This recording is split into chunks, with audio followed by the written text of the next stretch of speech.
Good morning, ladies and gentlemen. I'm not going to give a talk on physics, but I'm going to say a few things about the technical side of Iran's nuclear weapons development project.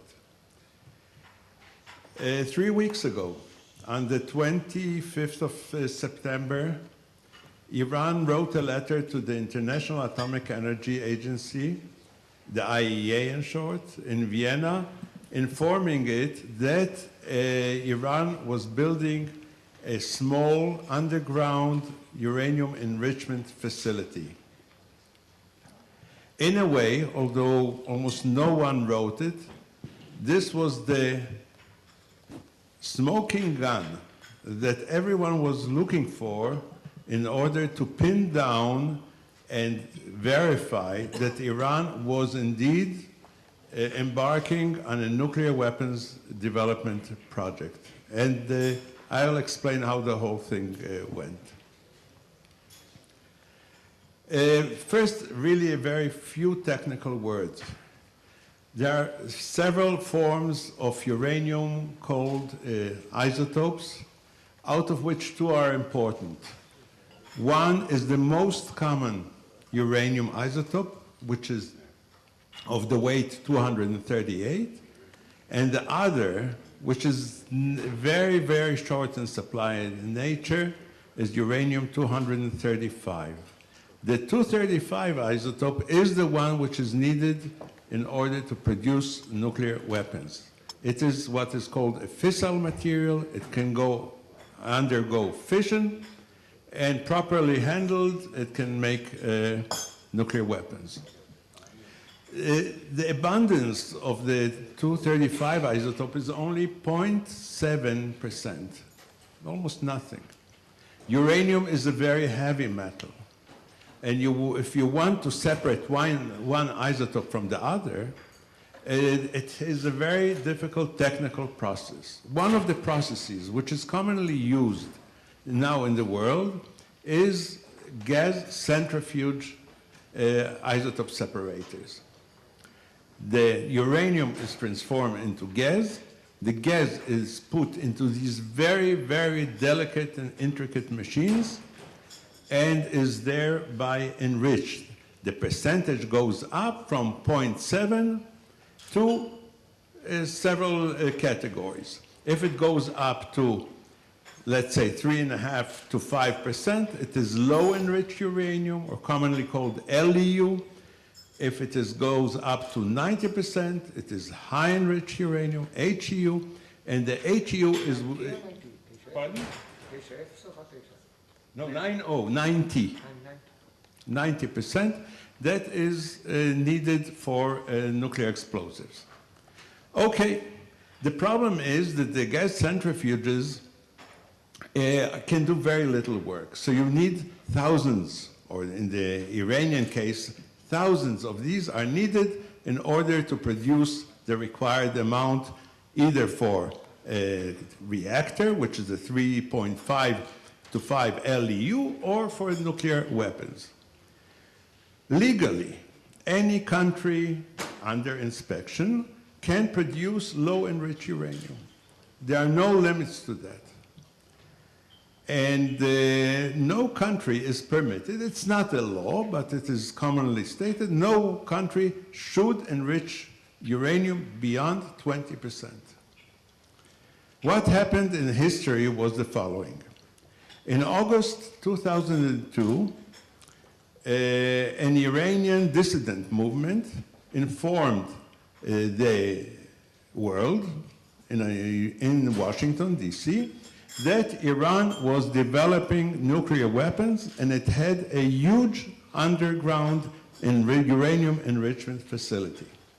This huge facility is a place called Natanz, and it was later known that it is supposed to hold some 54,000 centrifuges. This amount, 54,000 centrifuges, is barely sufficient to produce fuel for one nuclear power reactor. And Iran is building one nuclear power reactor. So the excuse for that huge plant was to supply that one power reactor, which is at a place called Bushehr on the Gulf, and that was a very nice excuse. The problem was that Iran didn't declare this facility to the world. It then started a long process. And the long process was led by the three European countries, what is called the EU3, the United Kingdom, France, and Germany. What they wanted to do is to have Iran suspend its enrichment program and then see what was to be done. Iran first agreed and then canceled the agreement. Why did it cancel the agreement? And here we see the mentality, the rationale of these people. They demanded, and the agreement included the words, that Iran is suspending voluntarily the uranium enrichment activities.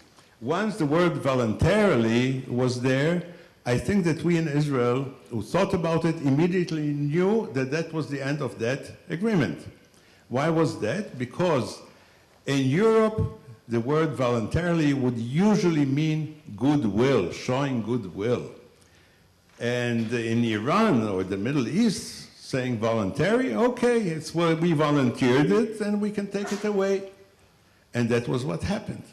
And that was the first agreement, and that was the second agreement. And unfortunately, Mr. Javier Solana, fell into the same trap twice and then a third time. But on the third time, already nothing happened. What is going on in Iran? Iran, in this big underground, some people say it's covered by 3 meters of overhead cover, rock, soil, etc. They are, as I said, planning to put in 54,000 centrifuges. And they began mounting these centrifuges. And in March of this year, they managed to produce enough LEU, enough low-enriched uranium of 3.5 or to 4%, enough so that if they enrich this quantity further, they can produce enough uranium, high-enriched uranium, for one nuclear bomb. That was a threshold. That was a sort of, it's not a red line, but it's a mark. It's a benchmark for testing what are the intentions. But what happened is, of course, that they are not going to do it now.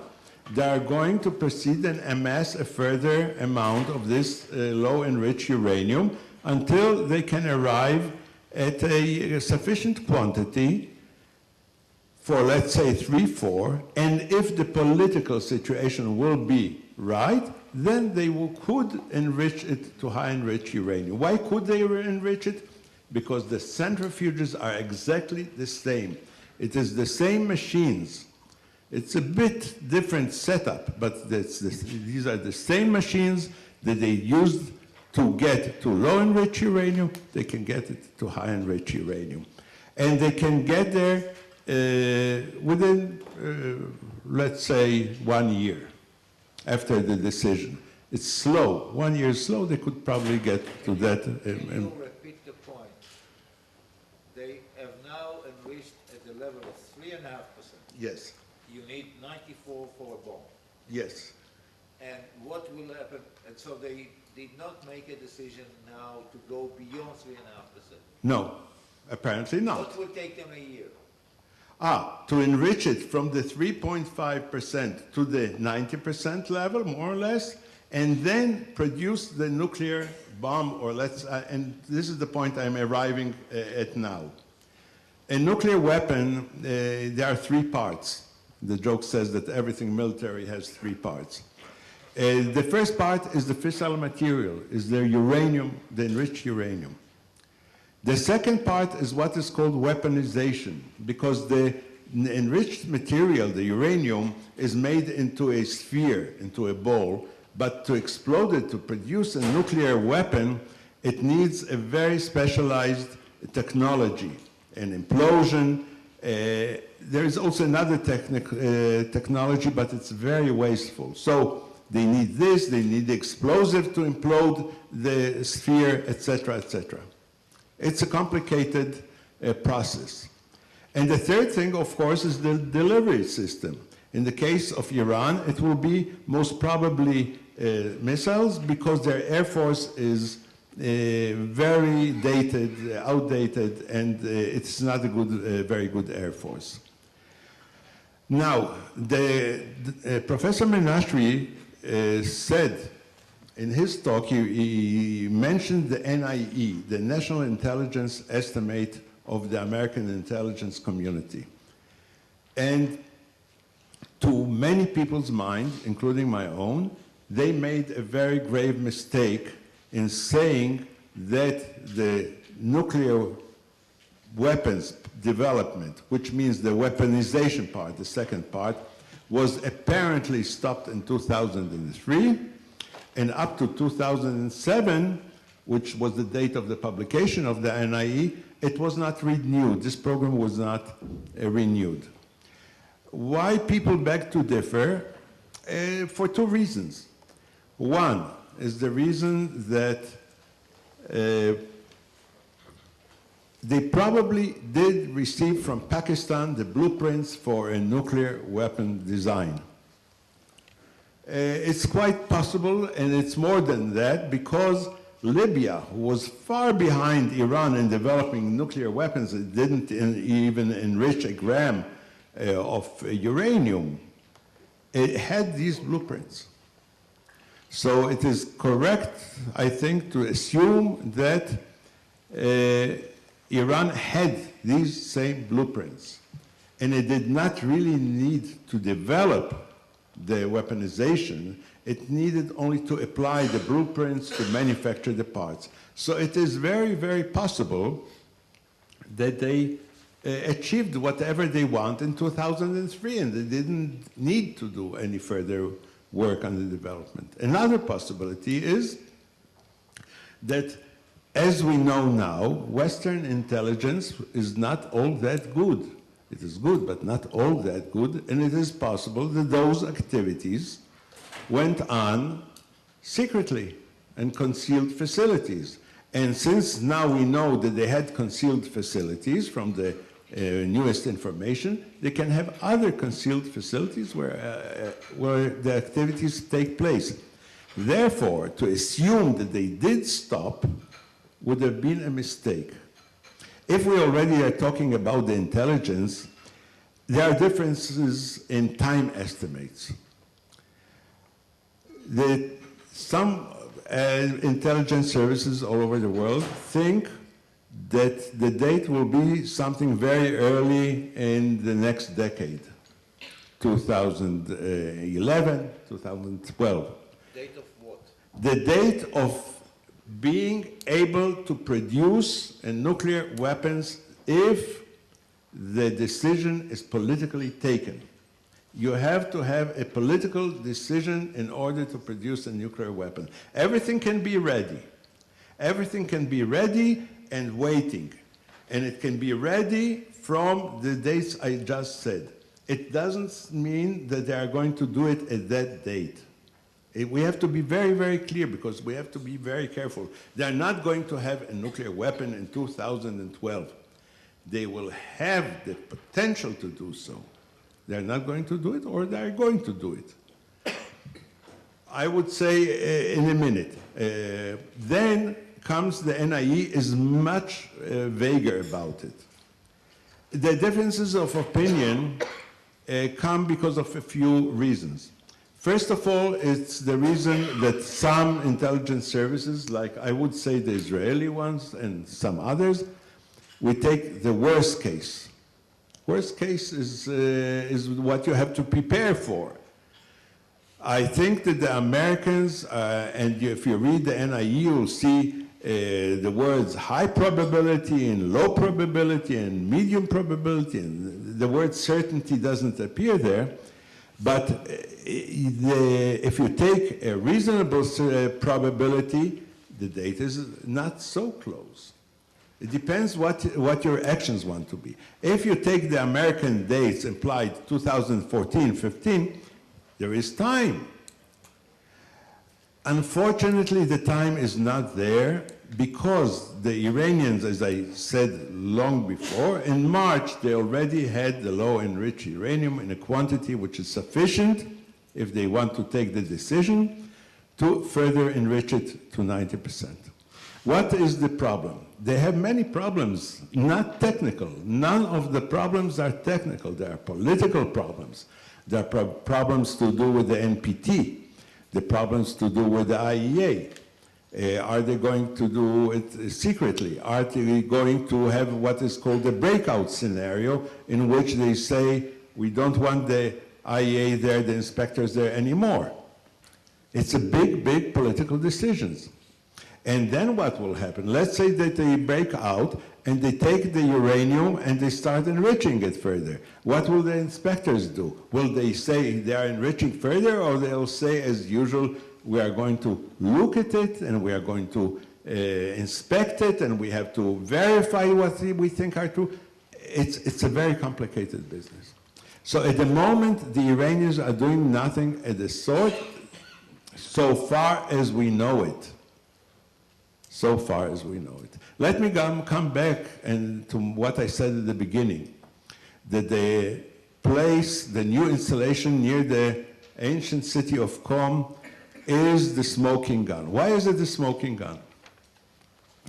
Ahmadinejad came out and said, look, this new facility which we declared is for peaceful purposes. And there is no way that this facility is meant to do anything for peaceful purposes. Why? Because it is meant to hold 3,000 gas centrifuges. There is a rule of thumb that in the present case of the Iranians, 3,000 centrifuges can produce one nuclear weapon per year. Can. This is the approximate amount that is needed for that. So this place in Qom could produce one nuclear weapons per year. It is very, very well concealed. If you look at some of the satellite pictures, it's inside a mountain. It's not with a 3-meter layer above it. It's inside the mountain. It's very well protected. And each square meter inside the mountain costs a lot of money. Why cannot it be for peaceful purposes? Very simple. You cannot do anything with this amount of centrifuges for peaceful purposes. Let's remember that what I said, that 54,000 centrifuges will supply the nuclear power plant at Bushehr with the low enriched uranium it needs. 54,000, nothing less will do it. Now 3,000 you can put in a corner of that installation. It's a very small, it's a very tiny amount. It cannot do anything for peaceful purposes. And now I come perhaps to the second possibility of what Iranians are doing. You know, enriched uranium is one of the fissile materials that can be used for the production of nuclear weapons. The other one is plutonium. Plutonium is produced in reactors. And plutonium is produced from natural uranium, not enriched uranium. And the Iranians are now building a nuclear reactor, natural uranium nuclear reactor. They call it the nuclear research reactor. It's a heavy water reactor. They're building their heavy water plant. And that is meant for the production of plutonium. So they have two routes for nuclear weapons development. We read from the Geneva, the last Geneva conference, which took place on October 1st, that the Iranians are willing to give the low-enriched uranium to Russia for enrichment to 20%, and they give that 20% uranium to France, which will produce fuel for the Tehran very small nuclear research reactor. This is all very nice, and everyone was happy because you take the low-enriched enriched uranium out of Iran, beautiful. So they don't have any more low-enriched uranium. However, the tones that come out of Tehran are different today. They are not willing so much to do it. And if they were willing to do it, what would happen? It would happen the world is fueling a nuclear reactor in Tehran, and that's a very, very sad joke. So, in conclusion, I would say that there is no doubt now that the Iranians are on the nuclear weapons development route. Even the Russians